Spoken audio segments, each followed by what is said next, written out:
bismillahi rahmaani rahim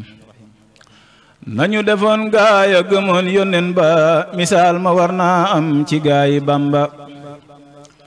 nañu defoon gaaya gëmoon yónneen ba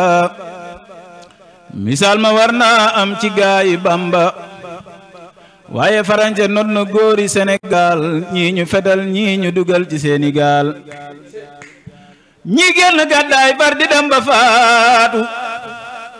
ñi joxe seen ngànnaay da ndax ñu yaatu fam nañu saamoo di ca réewum soose yóbbu Gabon booleeg Birama Siise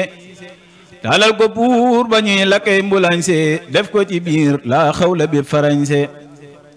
ñoo génne lam du jul be réewum ñooro rey makki doom ja jàll Fuuta Tooro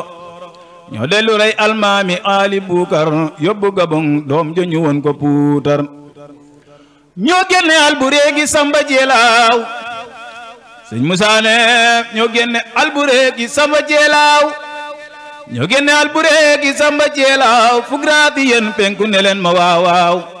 wuri Kajoor ya fi newoon ca baawoon ñoo leen tuxal xëy taxawal Tiwaawoon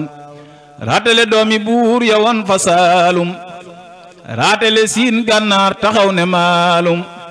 sëriñ sa woon diggante waaloog njaambur ñu jàpp leen kenn defatul ak jaambur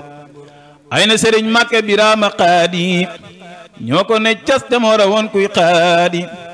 sëtu Mataar Ndumbe ma sanci Kokki Ahmadu Aminata ñoo ko sanki nañ jéema dëddu àdduna ak monam ga te xam ne waaju aye wal ayam ga duniyaa di tiiti gaa yi jëm ca yàlla te yàl jana yi yéefar ya weddi yàlla ku weddi seetal Ahmadul Mbakkiyu bam laata donu Ahmadul Makkiyu noonu yaa ko génne néegi Mbakke Baari sandal ma sanko naa Ndar ngay jaari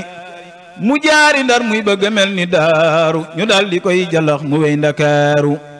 soo xalamee yaari guddi Ndakaaru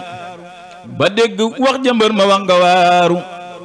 ida zakartu dhalika almabita wa dhalika alamira wa sabuta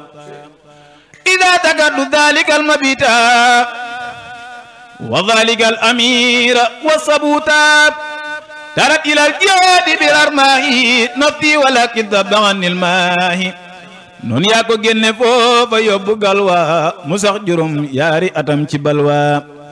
dem na Konaakiri ba dem Mayomba te mat la yox-yoxi ba del si Tuuba katoog fetal mbaa karawaat mbaa jaasi du tee Sëriñ Tuuba di wecci naasi mu ñëw ñu fab quartier ya booleeg baaxaan ci kawi tuuma lépp def ay caaxaan ngal doole Bamba du moroomam kaccoor ngaaxi tugal deefu go perngal mboccoor